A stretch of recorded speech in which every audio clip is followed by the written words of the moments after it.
집지의 측면 특징은 우리 인집 생연이라고 하는 네 가지로서 보통 말하고 있습니다. 고통의 원인이 무엇이고 고통의 일어남은 무엇이며, 집도 싸무다야도 이거 사실 일어남인데 한역에서는 집으로 번역했거든요. 왜냐하면 뒤에 프라바바도 사실은 일어나는 것, 가능성의 측면이고 조건은 조금 다르지만요. 이것은 그것이 여는 조건이 되는 측면이니까. 하여튼 그런데 어떤 것이 끊어졌기 때문에 이 고거가 끊어지게 되는가를 이렇게 물어보았을 때, 그 원인이 끊어졌을 때 그 과보는 끊어지니까 무엇이 끊어졌을 때, 즉 어떤 원인이 끊어졌을 때 이 고통이라고 하는 결과가 끊어지게 되는가를 물어봤을 때 이 4종의 행상들을 가지고 이 집지를 이해하는 것입니다. 네, 가래는 뭐 집제는 가래로서 부탁해서 설명하셨으니까요. 가래는 고를 이끌어내기 때문에 원인의 관점이고, 고가 이끌어진 후에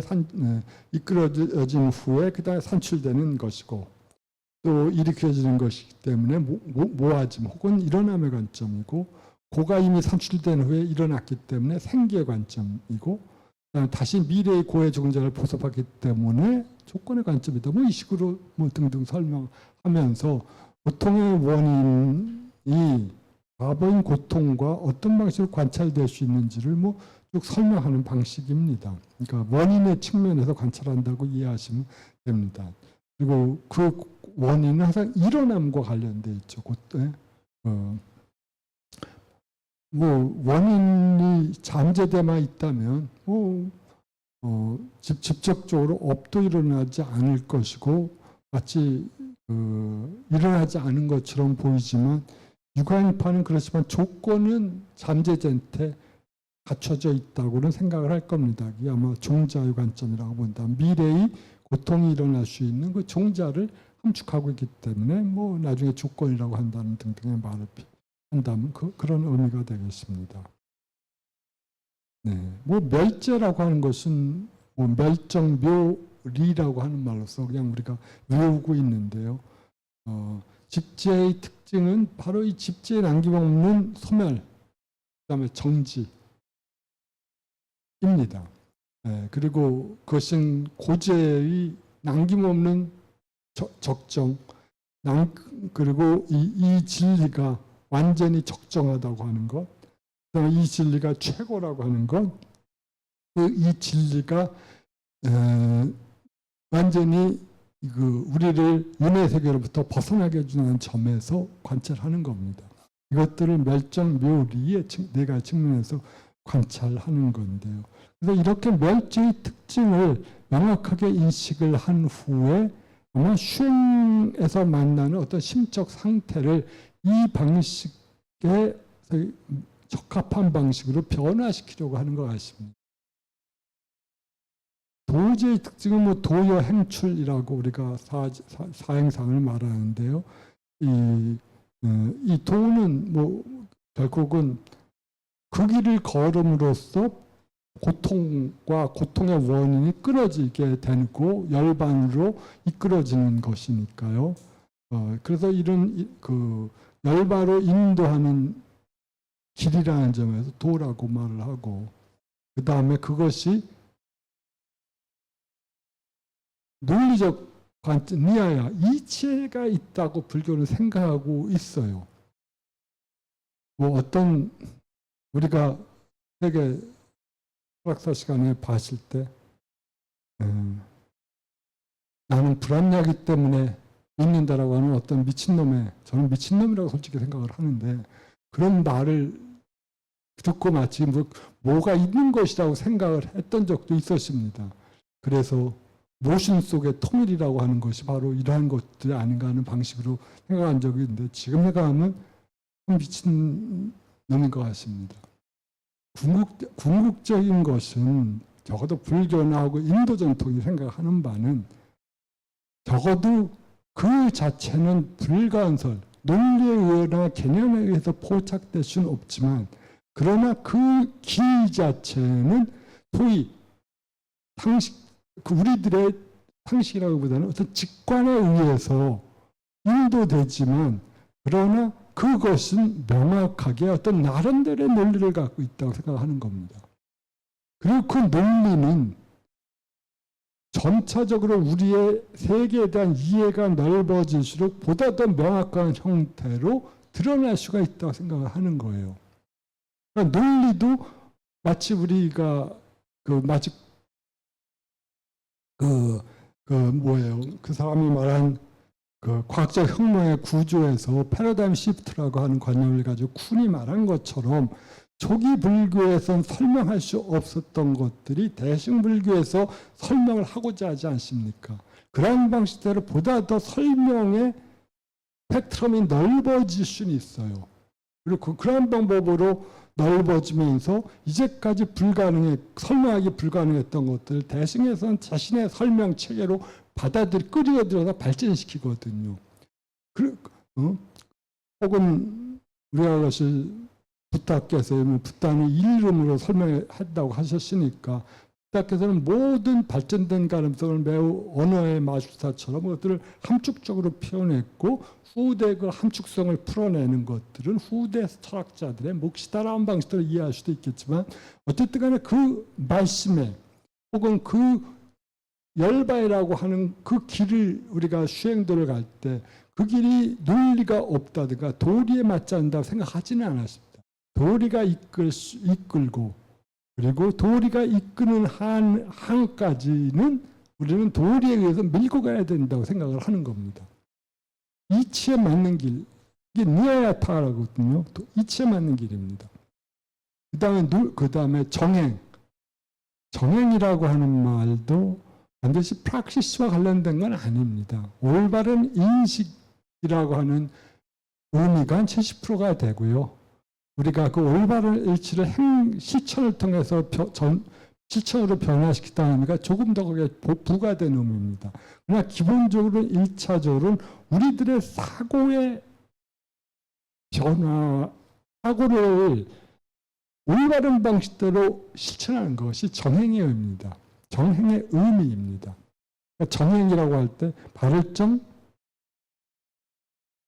행할 행자니까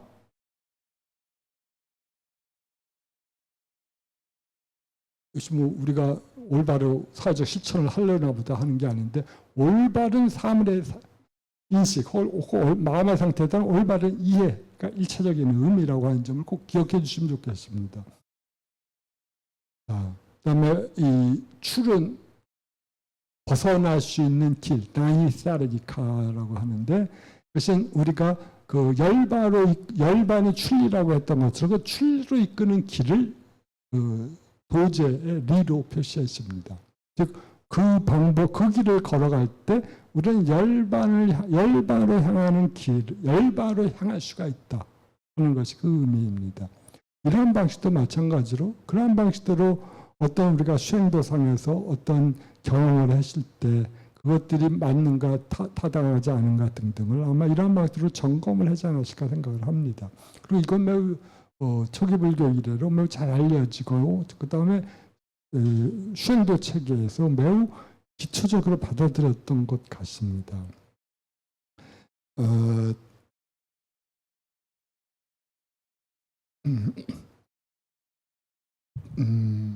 그리고 이런 것들을 흥미로운 것 중에 하나는요.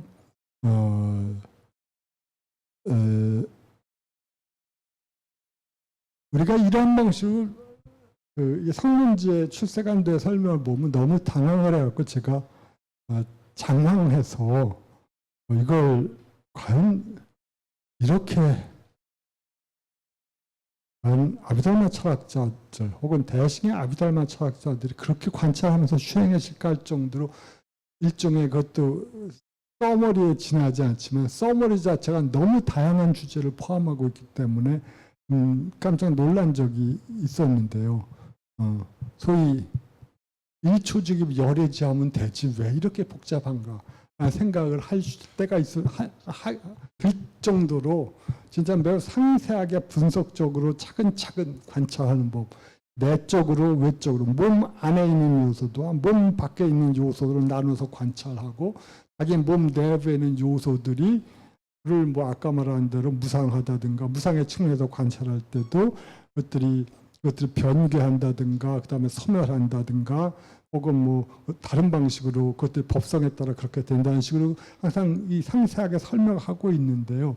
이렇게 우리가 요강자가 이렇게 내적인 온들을 이 사제이치도 관찰하고 그리고 사유한 후에 또 만약 요강자가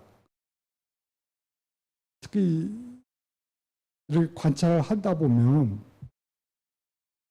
여기에도 뭐 천안이 생길 수도 있고 그래가지고 육안으로 본다고 하더라도 실적으로 손톱들이 변개해가는 거라든가 머리카락이 하얗게 변해가는 건 뭐 거울만 있으면 볼 수 있지 않겠습니까? 그렇게 실적으로 자기 눈앞에 볼 수도 있고 또는 자기 눈앞에 보여지지 않는 요소도 있지 않겠습니까? 예를 들어서 나는 지금 욕계에 있는 인간들의 보면서 관찰을 하고 있는데 그 사람이 아무리 열심히 노력해도 그가 명상 마이스터가 아니라면 색계의 신들이라든가 무색계의 신들, 무색계의 신들은 조비죠. 어쨌든 간에 볼 수조차도 없을 테니까요. 형태가 없으니까. 그럴 때 그들도 과연 그들에게도 과연 이 무상의 법칙이 적용될까라고 의심할 수도 있지 않겠습니까? 그럴 때 그는 직접 보이지 않고 또는 또 우리가 지금 보이는 이 영역을 벗어난 또 다른 영역에 있는 것들은 볼 수 없을 텐데 그것들을 어떻게 하면 도리에 맞는 사유에 의해서 추론을 하는 겁니다. 지금 이것들이 무상하고 변개하는 것처럼 저 높은 세계의 존재들에 있어서의 그것도 마찬가지로 무상하고 변개해야만 한다, 할 것이다 라고 추론하는 거예요.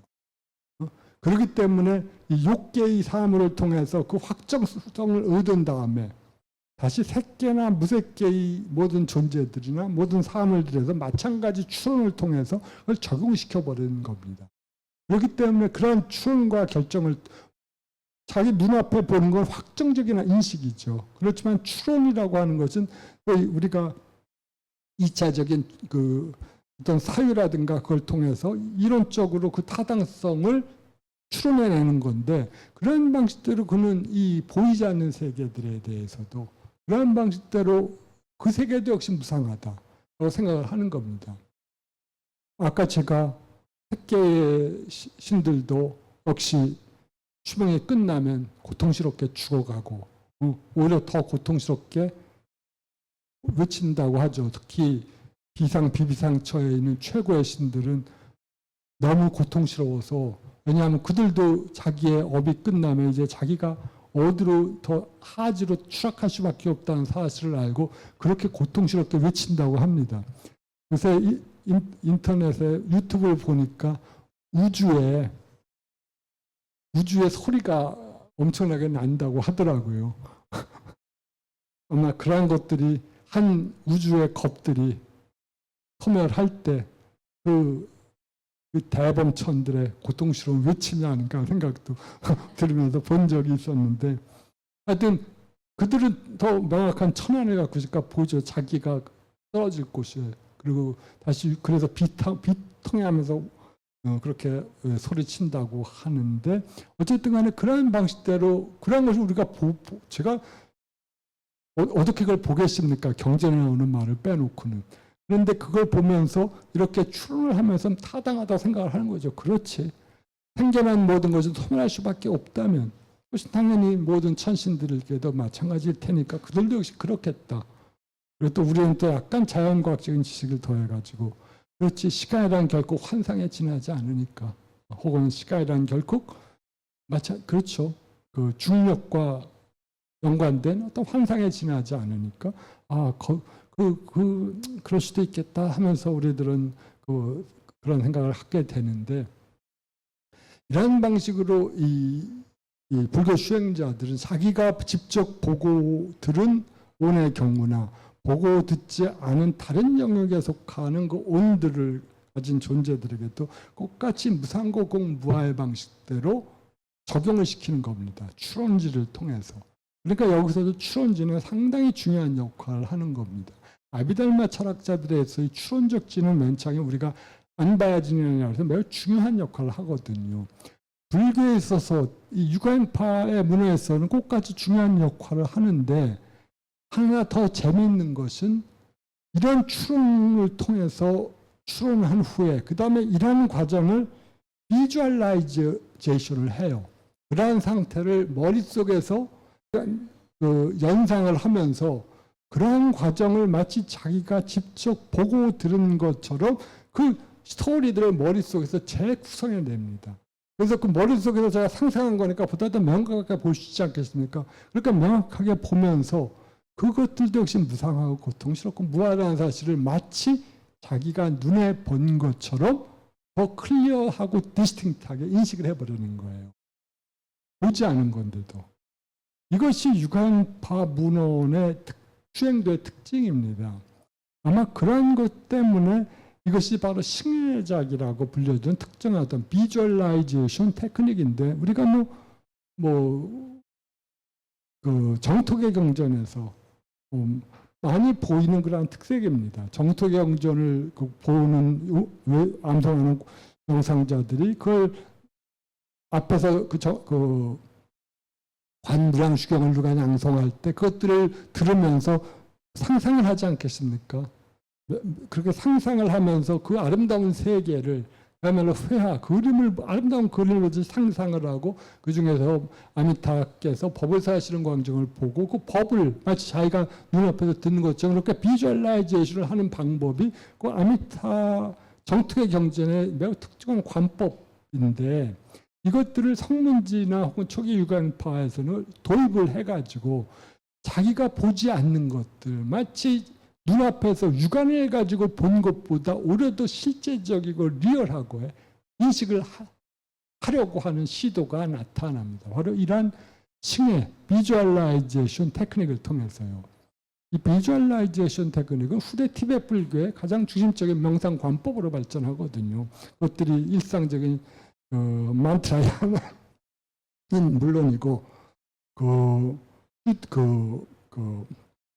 바라미싱에 있어서도 마찬가지로 적용이 되는데 그런 관법이 이 시기에 이미 대승학파에서 등장을 해갖고 발전하게 되는 것 같습니다. 아마 그런 점이 명확하게 발전된 것이 아마 육아해지론 처음이었고요. 그 점에서 아마 그 수행도상에 있어서 육아행파 육아사지론의 아마 기여가 혹은 첫 걸음, 정토의 경전에서 사용됐던 것들을 실제적인 명상의 맥락 속으로 적응시켜 보려고 하는 시도가 나타납니다. 네. 물론 이것은 엄격하게 말하면 육아행파만의 설명은 아니라 우리가 청정도론에서 나타나는 수행법이긴 하지만 거기서는 그렇게 그다지 중요성을 얻지는 못했습니다. 네. 자. 이것이 하여튼 이러한 관법을 통해서 우리는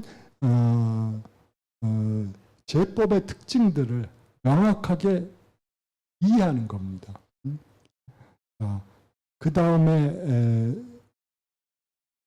그 다음 단계 속에서는 고의 끝없음, 고의 무변성과 공과 고무상을 그렇게 관찰하는 다시 고무상, 무아의 끝없음 그 다음에 이 세계에서 윤회 세계를 구성하는 번뇌자변이나 업이라든지 생자변의 끝없음, 윤회 세계가 끝없다는 것이겠죠. 그 다음에 악취로 가는 길의 끝없음, 그다음에 흥성과 쇠퇴가 끝없이 반복되고 있다고 하는 것, 그 다음에 생로병사와 추비, 고뇌 등의 필연적 과정이 끝없이 진행되고 있다는 것들을 마찬가지로 비주얼라이제이션을 하는 겁니다. 그럴 때 마치 얼만큼 이 사람이 이 수행자가 그 사실을 끔찍하게 관찰하겠습니까? 사실 우리가 소설 뭐예요? 크루지 영감이라고 하는 소설을 통해서 이미 잘 알고 있지만 그렇게 인색한 스크루지 영감에게 그 친구가 지옥의 고통을 한번 보여주니까 꿈속에서 완전히 개과천선하지 않지 않습니까? 사실 내가 죽일 날은 스크루지가 생각할 때 기껏해야 10년인데 지옥에서의 고통은 최소한 수백 배라면 리즈너블하게 생각하는 사람은 당연히 생각을 바꾸겠죠. 물론 그가 유물론자라면 죽고 나면 아무것도 없어 라고 생각한다면 뭐 또 다르겠지만 그렇지만 죽고 나서 아무것도 없다면 스크루지처럼 인색할 필요가 없지 않겠습니까? 죽여야죠, 인생. 그러니까 스크루지의 태도는 여러 가지 면에서 별로 그렇게 합리적이지 않아요. 그렇게 합리적이지 않은 방식대로 살다가 이 친구가 보여주는 지옥의 고통을 보면서 그는 완전 개과천선의 새로운 인물로 변화돼 가는데, 마찬가지로 이것이 아마 나쁜 존재 형태로 가는 것에 끝없이를 본다면 누구나 그런 생각을 할 겁니다.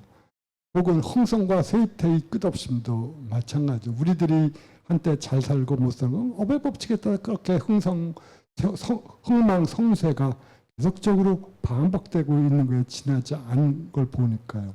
이러한 등등을 보면서 그는 당연히 이 세계에 대해서 빨리 벗어나야 되겠다는 생각을 강하게 아마 필 겁니다. 그 단계에서. 그럴 때 이렇게 강하게 하면서 빨리 윤회 세계로부터 벗어나야지라고 생각을 하는데 성문지에 따른 게 싫습니다. 그때 그에게 그러니까 제 생각 끔찍한 거야. 나 빨리 하나님의 행복한 나라, 열반의 행복한 나라로 들어가야지. 거기서는 뭔가 고통을 벗어난 그야말로 행복한 그야말로 세계라고 하니까 하면서 그는 열반에서 강력하게 욕구를 하면서 거기에 나아가려고 하는데, 혹은 뭐 여기서 기독교적인 말대로 뭐 하나님의 나라로 그렇게 가려고 노력을 한다고 해도 뭐 마찬가지일 겁니다.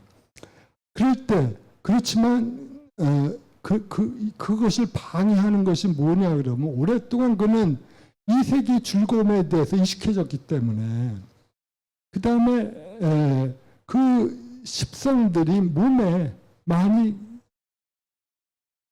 그 십성들이 몸에 친숙해지고 그 불교 유교식 학파의 말로 하면 그 것들 윤회적 쾌락에 대한 종자가 그의 몸에 아직도 여전히 남아있기 때문에 이 고통을 보면서 그는 열반을 추구하고는 있지만 그는 들어가지 못하고 있다고 말을 합니다. 그리고 따라서 그는 후퇴하게 되는데 또 다리 들어가는 것 때문에 이것이 첫 번째 이유입니다.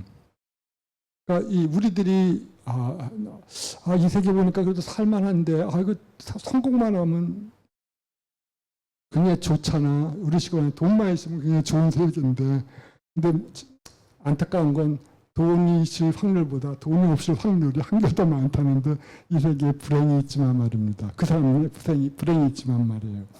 그렇게 하면서 그는 이러한 세계에 대한 기쁨, 그러니까 윤회 세계에 대한 갈망 때문에 그는 열반에 대해서 갈망은 하지만 여기도 조금 좋은 재밌는 일이 더 있을 것 같은데 하면서 주저하게 되는 거죠.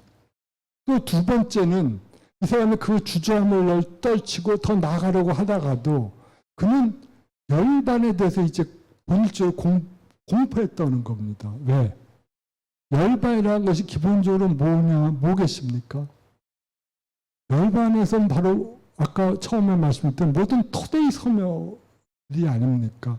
우리가 열반을 유명하게 우파디시에샤, 소파디시에샤, 유효의 열반과 무효의 열반이라고 말할 때 부처님이 획득하신 열반은 생전에 획득하신 바는 유효의 토대, 그러니까 오온이라고 하는 걸 갖고 있지만 열반적 의식을 가지고 생활하시는 모습이고, 무효의 열반이라는 것은 그 토대 자체가 없는 그러한 열반인데 그 토대가 없다는 걸 보면서 열반이란 결국은 토대가 없이, 그래서 오온도 하나도 없으면 도대체 나는 어떻게 될까?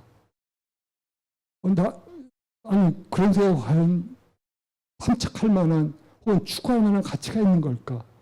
라는 생각이 드는 겁니다. 그에겐.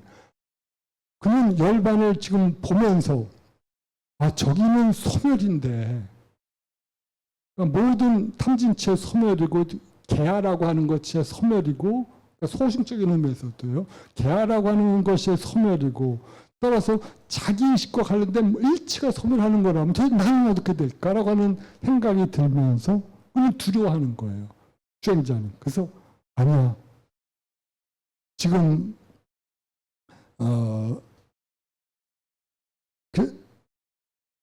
나는 열반에 들어가고 싶어 하는데 열반이 그런 나의 소멸이라면 자체는 들어갈 필요가 있을까 하는 겁니다. 즉 그는 아직 그 토대 없는 사고, 토대 없는 영역에 대해서 그 의미를 깊이 체화하지 못했기 때문에 그 열반을 아직도 자아의식을 가지고 재단을 하는 겁니다. 자아의식을 가지고 열반을 보니까 거기서 자아가 마치 그 열반이라고 하는 것 속에서 소멸돼 버릴 것 같은 느낌을 갖는 거거든요. 예전에 제가 아주 어렸을 때, 고등학교 때인가, 어렸을 때, 비베카난다인가 하여튼, 지금은 기억도 나지 않지만, 비베카난다는 베단타, 19세기 말 20세기 베단타 철학자니까요. 그 어떤 상태에서 얘기한 적이 있는데, 이런 비유를 썼던 걸 기억하고 있습니다. 그는 브라만과 아트만의 일치가 된 사람 마치 거대한 바다로 표현했거든요. 그래서 모든 강들이 바다로 들어가면 소멸되는 것처럼. 그것이 나중에 보니까 꼭 그의 비베카난다의 표현이라면 법화경이라든지 다른 쪽에서 충분히 나와 있는 표현이라고 하는 걸 알았습니다만은 거기서 이 강에서 들어간 각각의 물 분자가 바닷속에 들어가면서 이제 나는 소멸되는구나 라고 생각을 하는 것과 같다는 거죠. 그렇게 생각을 한다면. 그러나 이 대항이라고 하는 것은 모든 대화의식의 완전한 소멸이거든요. 그러니까 전체성과 하나가 된다고 할 때 그 전체성이라고 하는 것이 만약 부분으로 갈려져 있다면 전체가 될 수가 없지 않겠습니까? 전체라는 건 나눠질 수 없는 유니티인데, 나눠질 수 없는 일자인데, 대승불교 열반도 비슷한 의미가 갖고 있습니다. 즉 나눠질 수 없는 통일성으로서 거기서는 이 개화, 또 이 우리가 명칭과 그 개념에 의해서 구별될 수 있는 명칭이라든가 가문이라든가 혹은 특징들에 의해서 구별될 수 있는 개화의 특징이 모두 사라진 상태일 수밖에 없거든요. 만약 그 속에서도 있다면 그런 것들에도 그것은 통일성이 될 수가 없는 것이겠죠. 그건 진정한 의미에서의 아트만 브라만의 일치도 않을 거고 혹은 우리가 생각하는 대열반의 체험도 아닐 겁니다. 그런데 이 사람은 아직도 열반 직전에서 열반이라고 써 있으니까 열반이 니르바나인데 그것은 소멸이란 뜻이거든요. 너는 여기에 들어가면 소멸돼. 그 함축은 네가 갖고 있는 자아의식은 소멸되는데 그 자아의식이 또 다른 방식대로 전화돼서 승화돼서 변화된다고 하는 의미를 갖고 있거든요.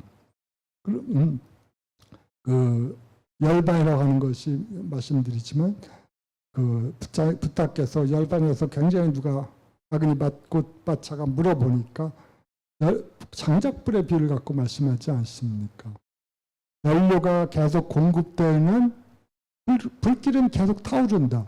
오온이 계속 공급되는 한 윤회 세계 속에서 우리들의 윤회적 삶은 계속 지속되는데 오온이 공급이 끝나실 때 그 불길은 어디로 가겠는가? 타오르는 불길은 어디로 가겠는가라고 물어봤을 때 아그니바차가 이렇게 답합니다. 불길은 꺼질 뿐입니다. 그것은 어디로 가지도 않습니다라고 말을 해요. 사실은 우파니샤적 아이디어에 따르자면 이 불길은 저 또 다른 세계로 변화돼서 또 다른 본질로 에테르로 허공 속에 불변하는 본질로 변한다고 하는 게 아이디어인데 우파니샤드에 이 아그니는 현실적인 경험 속에서 불길은 꺼질 뿐이라고 말을 했죠. 부탁께서도 칭찬하시면서 그렇다. 불길은 꺼질 뿐이다. 그 꺼진 불이 동남 서북 어디로 가느냐고 묻는 것이야말로 어리석은 일이다라고 물어보는 겁니다. 불길은 재료가 공급이 끊어질 때 끊어졌는데 그렇다면 이제 불길이 타오르는 심적 상태와 불길이 꺼진 적정한 심의 상태는 전혀 다른 것이라는 거죠. 그것은 더 이상 대상을 갖고 있지 않고 그 대상을 갖고 있는 심이 그 얼만큼 행복한지 혹은 얼만큼 황홀한지는 그 말로 표현할 수가 없는 거지만 그것은 언서를 초월할 정도의 것. 그렇지만 거기에 대해서는 뭐라고 말할 수조차 없는 거죠. 그것이 붓다께서 비유로 설명하신 열반의 설명인데, 근데 어쨌든 간에 이 학문지의 수행자는 그 열반을 보면서 이것이 모든 나의 개화의식의 완전한 소멸이다라고 하는 것보다 공포를 느끼고 더 이상 들어가려고 하지 않는 것 같습니다. 왜냐하면 그에게는 마지막에 말했듯이 나는 누군데 나는 지금 수행을 해갖고 지금 고통을 고통이라고 보고 있는 자고 그 다음에 고통의 소멸을 보고 있는 자, 즉 어떤 그런 행위를 하는 그러한 인식을 하는 어떤 자인데 그런 나는 누구다라고 하는 의식이 바로 불교에서 말하는 아만이거든요. 아시미마나라고 하는 건데 이것이야말로 대승 유식학에서 열반의 경험을 얻지 못하게 만든 가장 강력한 두 가지 심적 상태. 첫 번째가 사트카의 드리시트라에서 아경과 아소경. 그 다음에 아만이라 해서 나는 누구다 라고 하는 미세한 종류의 자아식도 있고 여기서는 거친 형태의 아만이라고 하는 것은 나는 지금 수행하는 자인데 라고 자기 자신을 수행자라고 명확하게 규정을 해버리거든요. 거친 형태죠. 나는 그 수행자가 나는 지금 견도 체험을 했던 자인데 견도 체험했던 예를 든 성자다라고 하는 의식을 갖고 있다면 그는 근데 그건 불가능합니다. 예를 체험을 한 자에게 그런 나라고 하는 건 있을 수가 없거든요. 그렇지만 수행자가 나는 보다 현실적으로 나는 대중사다라고 떠든다고 한다면 그때 그 열반 앞에서 나는 대중사고 소멸한다. 이거 좀 그 소멸이라고 하는 것에 대해서 자기가 갖고 있는 셀프 아이덴티티가 부서지는 걸 두려워하는 겁니다. 그래서 거기에 들어가는 걸 주저하는 거라고 하는 방식대로 말을 해요. 어떤 이런 방식대로 성문지는 바로 견도 직전의 체험까지 말을 하면서 그다음에 나머지는 뭐 대충 비슷하게 말을 하는데 하여튼 제가 두 가지 경험을 가지고 와서 설명을 드렸지만 이러한 두 가지 방식으로 단계적으로 어떤 단계 속에서는 어떤 의식이 주를 이루고 그 다음 단계에서는 어떤 방식의 의식이 보다 더 주를 이룬다. 혹은 어떤 방식이 그를 방해한다. 라고 하는 방식으로 설명을 쭉 하고 있습니다. 이 초기 불교라고 아비달마적 아이디어를 아직도 보존하고 있는 성문지에서는 여전히 자아의식이 핵심적인 아이디어고 자아의식과 관련돼서 우리가 탐욕이 일어나는 것도 사실은 그런 비슷한 방식이겠죠.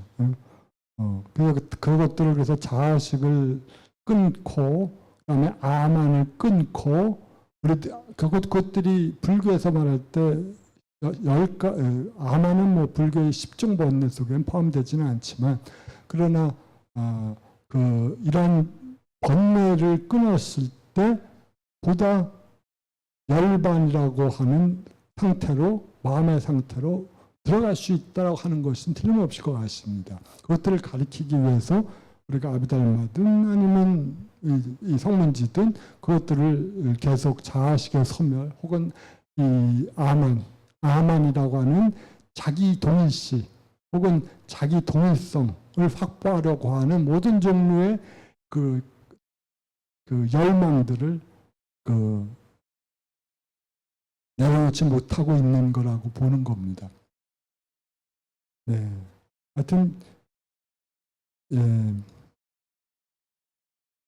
그러니까 불교적 사유에서 보면 사실 우리가 어떻게 보면 사실 근대적 의미에서 인간을 말할 때 사실 너는 자기 동일성 혹은 네가 누군지에 대한 자기 확인을 반드시 해야 된다고 계속 우리들에게 오히려 가르치고 그것이 근대적 인간의 표상으로서 되지 않습니까?